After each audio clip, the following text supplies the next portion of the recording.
Hey guys, this is Imba here, and today I'm fighting against Prostosan 9C on the Simba map. And today I am actually showing off a strategy more so than a game. You'll see I'm going to start off on red as usual. I'm going to scout. So yeah. I actually get a lot of the containers, most of them. But I scout here, and HQ2, he has 3 supply centers right now, and a few bunkers. I'm going for HQ3 and I'm going for a Avia ground build. So you're going to see me upgrade to level 2 here. I kill some assaults with those, with that coyote airfield. I kill another assault there. And I go for a scout.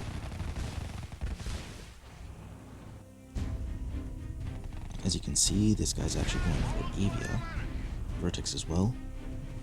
And so he's not exactly too slow. But the thing is, he actually skipped out on supply centers for that. He only has 4 compared to my 5 as of right now, and I'm planning to go for 6. Or 7 soon enough. And you're gonna see me go for some scouts here, which is essential when you're playing an Avia game against Confeds, because you need the information advantage.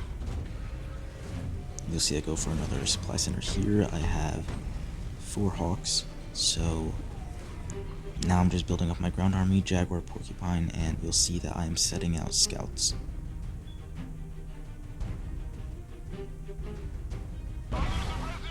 As you saw right there, Vertex. I actually got the bad end of that trade. I lost one of mine, and also a few mine. More of mine were bruised up, and I don't think I hit any of his Vertex actually.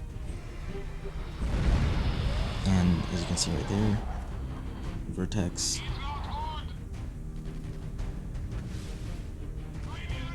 I kind of just left after that because it wasn't worth it, and I went after the scout right here. And you're gonna see me move my Jaguar Porcupine army forward. I am building anti-air towers because with this army right here, I'm not actually planning to retreat it or like reproduce it at my base. As you can see right there, 1 Vertex destroyed. I'm actually lining up my Jaguars so that this way I have the strategic and tactical advantage in this position if he ever tries to attack it head on. Both his Vertex and his ground army would be completely destroyed if he tried. And so I'm planning to go for HQ4 and Chameleon.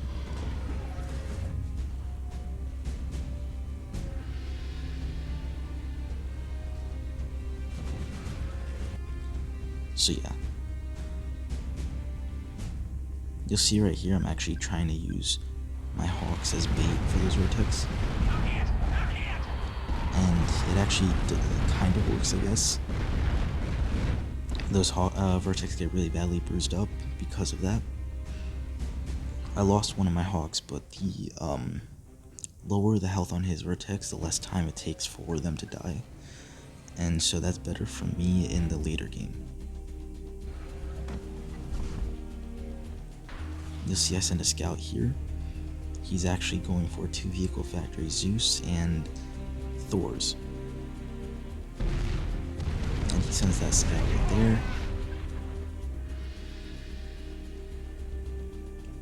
And so yeah.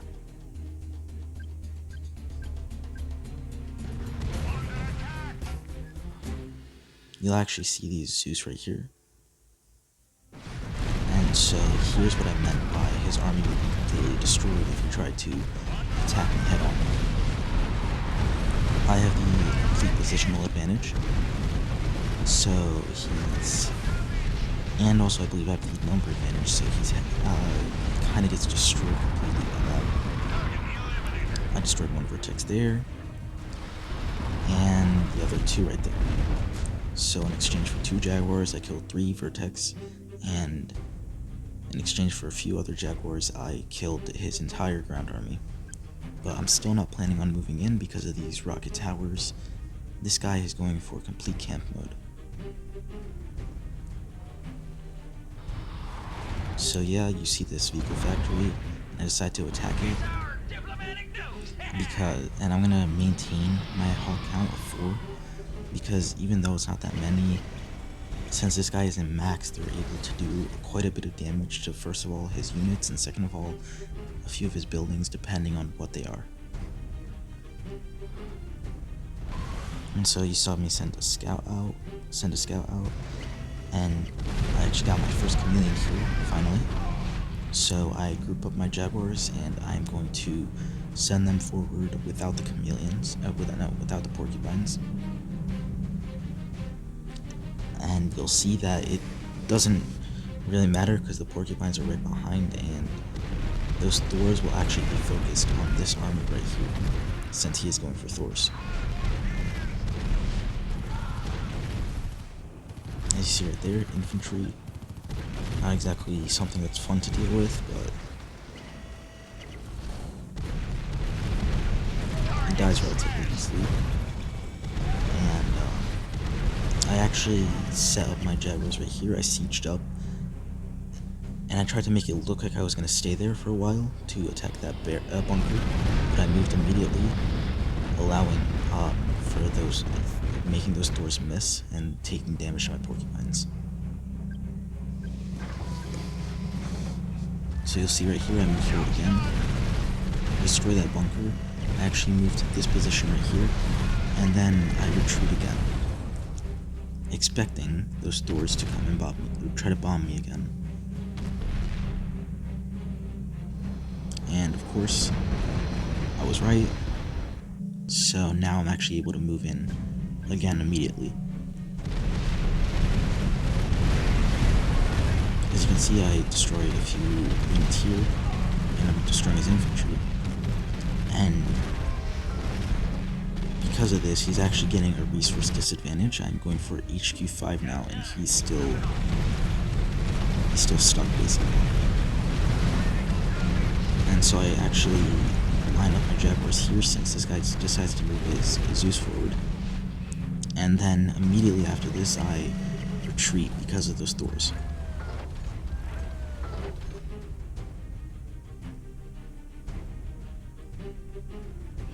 I send my Hawks out to try to scout.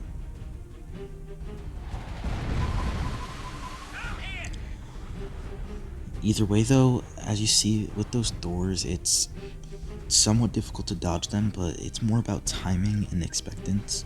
So whenever one Thor run comes, you can wait a bit, you still have a little bit of time before the next one does.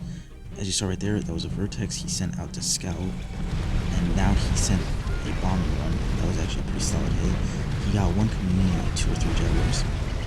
So now I have to retreat, and you'll see me actually making more chameleons and more Jaguars in the background. I move up here again, and since that Zeus sees my movement, he's actually able to predict that, and because of this, he actually gets another solid run on my army. While that did matter, and that bombing run did hurt, you have to keep in mind that he actually was losing a lot more units and a lot more buildings in my attack. So as of right now, I'm still on the positive in the resource trade, considering all my porcupines here. His Thors are bruised up, and I also have the ability to continue the attack because usually with a smaller army I like attacking anyways, since there's less units under the fog and it's harder to force fire at them. As you saw right there, more Thors. I moved back just in time basically. And so you'll see, since those Thors already tried to bomb my army, I have time to move right here and attack those 2 units before I have to retreat again.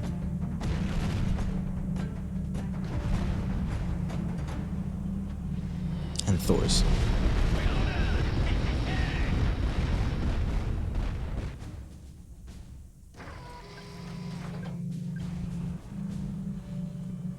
If you stick to the strategy of attack, move, you will likely not lose that many units to Thor so long as you're not predicted. But if there was like 2 factories producing Thors here, you would actually have to change that up. As you saw right there, he tried to bomb my army, which he expected to be right here because of the fog. And I was able to move forward and do a lot of damage before I had to retreat. One reason for retreating was that torrent, and the other one is I expected the Thors to come out again. But if there's 2 AVF factories here, that's when you need a little bit more space than this to try to do this type of strategy, because you can't maneuver as well. As you see right here, those Thors, they actually get a okay run. They destroy 1 Jaguar and 1 Chameleon, putting me at a bit of a disadvantage in the fight, because now I can't maintain my Chameleon. And I'm actually going for a nuclear in the background. And while this is also a somewhat serious attempt, it's also a diversion. I'm expecting him to either scout this or for me to be able to somehow pull this off. And for either case, it's actually a win for me. And you'll see in the future why that is. Since he only has 1 Thor factory, he only has the ability to produce 1 at a time, and the fact that I have all these porcupines here definitely isn't helping that case. He's not able to build up his Thor count. But I see this vehicle factory right here, and I don't want him to outproduce me or get close to that, so I decide to actually target that vehicle factory as soon as possible and finish it off before it can finish building, and then immediately I retreat. And you'll see right here a Thor, so I retreated in time, and he would have missed his Thor run. That's why he stopped it. So you'll see me send my Hawks out, and this is actually to throw away my CP basically, since I don't have enough CP to go for nuclear yet. But he somehow scouted it. He scouted my, I guess right here, and my nuclear, and so as you can see, his Thors, all 4 of them that we scouted before with those Hawks, are out of his base, and 2 of them were destroyed, and 2 of them were really badly hurt. So, because of this, I actually have the ability to move forward and attack.